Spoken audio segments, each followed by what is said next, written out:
Tulods, may kwento ko sa inyo. Payabangan ng mga lulo. Hindi nagkwento yung isang bata.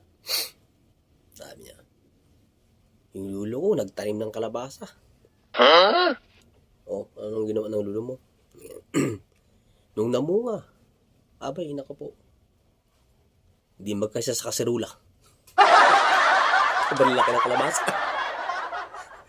Hindi, sabi ng isang bata, wala, panis yan sa lulo ko. Sabi niya, bakit inalagaan ng lulo mo at panis yung laki-laking kalabasa? Hindi kayo sa sirula. Sabi niya, ay nag-alaga ng ahas. Sabi niya, sawa.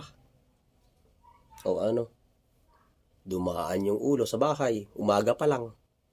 Hapon na. Wala pa yung buntot. Sobrang haba ng ahas. Sabi niya, sobrang haba ng ahas ang lulo mo. Napakaburit naman yung kwento mo. Sabi ng isang bata. Lit-lito mo kasi yung alaga ng kalabasa ng lulo mo. Para ikli-ikli ko yung ahas ng lulo ko.